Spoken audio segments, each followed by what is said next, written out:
Chapter 14. William continued to dust himself off and looked around, dumbfounded. He didn't recognize the area to the slightest degree. It looked like a lower-end, older neighborhood, a small-town place. William was distracted by emotional shouting coming from one of the small houses. It sounded like a young man about William's age yelling, "I can't believe you're doing this shit on my 18th birthday!" A woman yelled back, "That's right, you little asshole. Get the fuck out. You're 18 now." The boy yelled back, "I hate you, Mom. Fuck you, drunk bitch. You want me gone? Fine. I'm gone. I'm going to Aunt Carmen's house in New York. A lot better than this fucking shithole." Get out of here, retard. Think your Aunt Carmen's gonna help you? A loser, kid. William looked towards the house where the noise was coming from and saw the boy burst out of the old, dusty and broken down screen door. William couldn't believe who he saw. "Stephen?" William said out loud to himself. Stephen, while walking to his car, looked at William and stopped for a second as if to recognize him, then proceeded to his car and sped off recklessly in the old dented-up junker. William put it together. This was it. This was the moment when Stephen took off and got amnesia from the wreck. William decided to lift off in the air, but halfway to the car he realized that stopping the wreck would do nothing but erase it from his memory and freak him out by remembering some flying guy who stopped him from driving. William figured when he woke up from this nightmare he would go to Stephen and remind him of Aunt Carmen, hoping that would be enough to spark him back from his amnesia. William then felt a dark feeling again as his eye began to ache. Shit. He turned back toward the house and saw an overcast burst out of the roof of Stephen's house and spin, looking for William. He said out loud, "No fucking way. Stephen's mom?" Then, the overcast was followed by 3 more that came from other places in the neighborhood. William then thought, "Shit, they find me when I use this damn power in my dreams. It must be a source of energy or something that they can sense." William took a deep breath and sighed. He wasn't so sure if he could fight 4 of them. After all, his stomach was still bleeding and they were fast. He sucked it up though and headed toward them a little slower this time so he could think. He tried to lift one of the cars and fling it at them, but it only twitched and this made his body lower in altitude as well. William figured that when he dispelled energy on one thing, he'd lose it on another. This would mean he'd have to land on the ground and throw something with less mass. William hit the ground hard. The asphalt rippled around him like a shell of dried up mud. He glared at the overcast, taunting them. They all looked at each other as if they were planning an attack, and then started flying at William, fast. William concentrated on one of them as he stood in the middle of the road. He gripped it with his mind and flung it at another one. They were tumbling to the ground and began to fight each other for a minute. William stopped another in midair and just held it there, choking it with bone-crushing pressure. He concentrated on the last free one and let it come straight at him. Just as it got right in front of him, he dodged it, then turned around and grabbed it with the hand that wasn't holding the other one in the air. He slammed the one in his offhand hard on the ground and stunned it. As for the one he was holding in the air with his mind, he let it go and then lifted off into agile flight, searching for something he could use to fight these things. His mind raced while searching. William's ability to fly was being fine-tuned now. Rather than just attempting to hold himself together, he acquired a stout, Olympian-like pose in midair. He held his shoulders square and broad for balance while searching with an almost synthetic movement at the neck. Then he noticed a brushed silver octagon shape, which was the backside of a stop sign. He flew towards it, gripped it while passing by, and ripped it clean off the post as he side-rolled and spun around. William landed back on his feet. The sound of broken bolts and washers glistened on the asphalt as William's heartbeat lowered for better concentration. He realized he must have been getting swifter from practice as he observed the bolts hit the ground after he pulled his mid-air stunt and landed. He saw 3 of the overcast coming at him while just the one was still stunned. With a grin on his face, he levitated the stop sign horizontally at the center of his vision, causing a visual effect of the world below the stop sign and the world above it. He aimed it straight for the rightmost Overcast's neck. The stop sign gained high speed and rotated like a skilled saw blade and took off like a bullet. It hummed toward the Overcast. The center Overcast turned to his partner on the left, only to find a headless body falling to the ground. Then, the body disappeared, bursting into black smoke with pins of light piercing through it. The other Overcast screeched and tackled William. William, staying calm, kept the sign in his concentration and brought it back towards himself.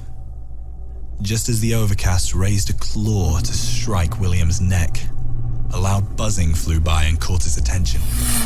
The Overcast looked at a claw on the ground, then looked at its own arm and saw a stub with no claw to strike William with. William punched the Overcast and watched it fly. The other stunned Overcast shook it off and headed at William. William brought the stop sign back and then gripped it firmly in his right hand. As the Overcast came close to William, he jumped over it and slashed its body in two with a hard and heavy strike. He then came down on the one with no hand and threw the sign right into the dark creature's head.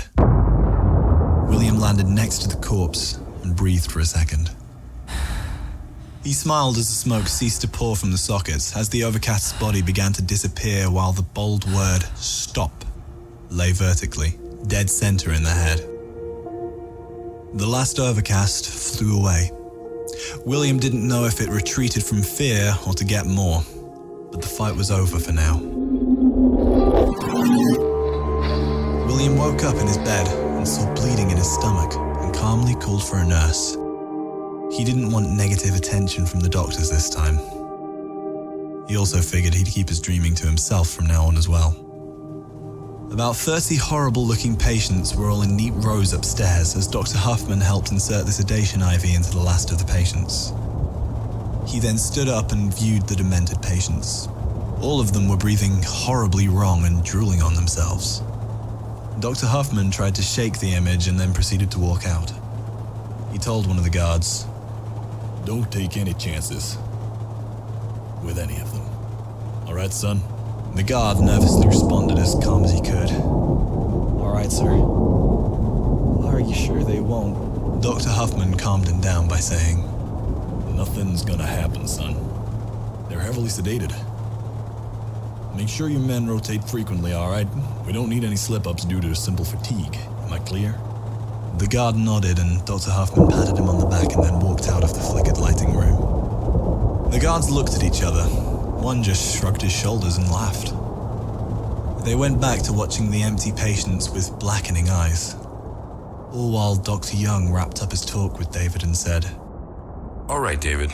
Well, you go have a talk with William, and I'll see him tomorrow about all this." David got up from his chair and walked out saying, All right, later there, Mac. Nurse Beth then came to Dr. Young's office saying, Dr. Young, come quick. What is it, Beth? It's William. He's bleeding badly. The doc threw his pen down and then said in frustration, Holy Christ, what the hell is going on today? Dr. Young then got up and they ran down the hall to William's room. There sat William in the corner of the room with another doctor who had already removed his shirt. There was a fairly large gash on his right side that was bleeding immensely. Dr. Young came up to William quickly and said, William? What happened? Come on, get up. We need to get this bandaged up. William replied in a weak mumbling, Tell Stephen. Tell him. I have to tell. Dr. Young said back while listening, What? Tell Stephen what? Can you walk, William? William attempted to stand but felt dizzy. He was losing too much blood. He fell back down on the bed. Doc called out again. Nurse, we need a wheelchair in here. Dr. Young sat and put pressure on William's wound for a moment until Nurse Beth brought in a chair. They lifted William to the chair and he let out a groan of agony. William still felt the strong urge to tell Stephen about Aunt Carmen and spark his memory. He just kept quiet until they passed up Stephen's room, and then William used up all of his energy, got up quickly and opened the door yelling, "Stephen! Stephen, look at me!" Stephen sat on his bed in a daze as always, and didn't even turn his head. Dr. Young and Nurse Beth ran to William and grabbed him, trying to get him back to the wheelchair. William yelled, "No! No, get off me! I need to tell him! Let me go!" Other patients began to come out of their room as William was stirring up bad attention for himself. He broke from their grip and went to Stephen's door again and yelled, "Stephen, I know! You and your mom! You guys fought! Then you left, remember? You and your mom fought and you left to go to your aunt." More doctors and guards came up and took William away by the arms. Dr. Young became worried and said, No, guys, it's okay. He won't harm anyone. He just... Dr. Huffman cut Dr. Young off and said, He just what? Stirs up shit and shows all the other patients the type of behavior that got him here in the first place? No, we've got him from here, Doctor. It took everything in Dr. Young not to haul off and hit Dr. Huffman right in the mouth. Dr. Huffman was digging deep in Dr. Young's wounds, pushing all the right buttons. Dr. Young took a moment and then remained calm. William got his words in just before the guards shut Stephen's door. "Stephen, Aunt Carmen! Call Aunt Carmen!" They slammed William in the chair and took him away to the medical center. Dr. Huffman came up to Dr. Young.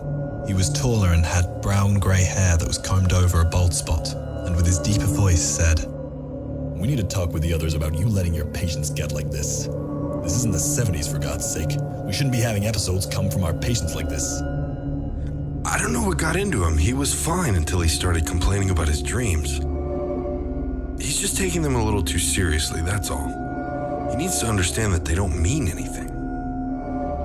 Deep within, Dr. Young knew this wasn't the truth, though. There was something happening beyond all of their comprehension. Dr. Huffman said back, He obviously needs medication, Doctor. Dr. Young said back, I don't want to put him on that until there's no other choice. Stephen sat quietly while thinking in his bed. He was remembering William's face and voice. He recognized his face now, but didn't know why. He started to remember what William was yelling and played it out in his head once more. "Stephen, Aunt Carmen! Call Aunt Carmen!" Stephen recognized that name for a moment, and then it hit him. He said out loud as the doctors outside his room debated on medicating William. Aunt Carmen? Aunt Carmen! The doctors heard this and stopped talking.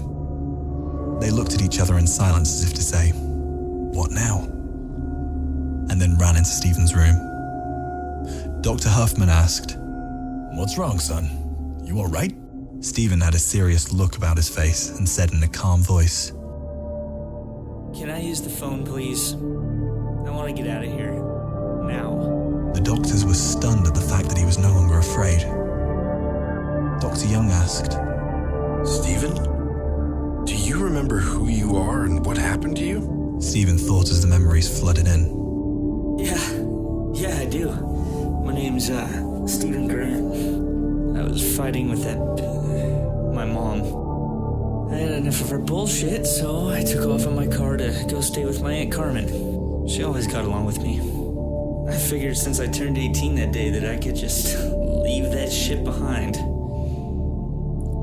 Anyway, I got in a car wreck and I ended up here. I don't remember much of the wreck, but I remember where I was headed now. So can I make a call, please? Why the hell did you put me here anyway? Shouldn't I just be in a normal-ass hospital until someone came for me? Or until I came around? What the hell's wrong with you people? What is this place anyway? Why is it so fucked? The doctors were surprised. They quickly stopped at the constant flow of vulgar questions from this newly found tough attitude acquired by Stephen. We are sorry for the confusion, Stephen. You were only temporarily here due to the overflow at the hospital. There's a virus and... Dr. Young just shook his head from even attempting to explain and quickly finished.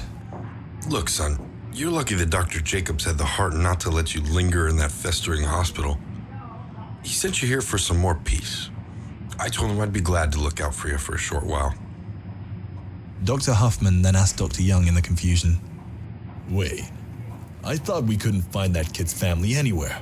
I thought we could get a hold of anyone on the address his license held. Dr. Young answered. Well, shit, Frank. Apparently the boy remembers now. Dr. Young then focused back on Stephen. Sure, you can use the phone. Just head up to the front desk. We can't let you leave until she comes, though. How did William know this, Stephen? Who's William? You mean the guy who was yelling? I don't know. I feel like I recognize him, though. Wait a minute, I do recognize him. I saw that guy when I was leaving my house and fighting with my mom. Why the hell is he in here? Did he follow me? I swear, you're all fucked! Dr. Young said back. Stephen, William has been in here for weeks. There's no way you saw him. Are you sure you know what to do? Stephen said. Well, I remember I saw him. He looked right at me from across the street at my house. Or maybe my head's still a little messed up. And yes, I'm fine now. I need to use the phone. I want to go. Dr. Young's mind froze at the thought of William changing Stephen's memory on a subconscious level. The doctors stood aside and waved him to the front area where Nancy sat reading her women's magazine while chewing gum. The doctors went on with their conversation as Dr. Huffman continued. Well, it's obvious that William hallucinates. Schizophrenia would be my first guess. Dr. Young replied in a frustrated tone. Oh, that's just like you, Frank. Throw the big pills at the problem and watch the mindless zombie roll back to you week by week with no actual improvement. Dr. Huffman shot back with his index finger raised. Let me tell you something, Charles. That last patient we had this argument with, what was his name? John, I believe it was. Dr. Young replied to the obvious sarcasm in Dr. Huffman's voice. For Christ's sake, Frank. You have to cover old ground again? Listen, I was wrong for not medicating that poor man, but this kid's different. You and I both know that as soon as this kid started calling out symptoms from other patients, that we had an almost identical case. Nurse Beth remained hidden around the hall corner, eavesdropping on the two talking. Dr. Young and Dr. Huffman obviously had a much larger case with William than himself or anyone else had any clue of. Nurse Beth held her hand to her chest in curiosity, disgust, and wonder. She quickly went back to work in fear of hearing too much. Dr. Young was starting to believe so much more, as he once did. He also questioned how it could all even be possible. Dr. Huffman lowered his voice and stated, Yeah, and look at where that case is now. Upstairs and locked in. Most likely for the rest of his godforsaken life. Look, I'm only trying to help here, Charles. I just don't want to see you have to send another one upstairs. Goddamn corporate offices tied up our asses pushing their new product all the time. As if I have a choice not to use their new medications whenever they feel the need to raise a profit and find more reasons to keep piling in new patients on us. Dr. Young began to calm down and said back, There's a better way to help William, Frank. I won't watch him end up like John. Look, just try this. Only give him 1 3/4 milligrams of olanzapine. Just see if it helps at all. If he still calls out the inner workings of other patients, well then, you got one damn phenomenal case here. For his sake, don't let VMI get a hold of him. God knows what they'd do to capture the ability to cure all the mental problems in the human mind. Dr. Young let out a sigh and said, All right. Okay. Thanks, Frank. Don't worry. He's too young to even know what his brain might be capable of. They won't find out. It's just, hell, you know how much funding and study has gone into John's case. I really don't think they will find out, though. Dr. Huffman then replied, Let's hope not. Dr. Huffman froze in short disbelief from what they had just discussed and chuckled. He continued, I can't believe I almost believe you, Charles. Damn crazy, all of it. Get some rest. I'll see you and William tomorrow.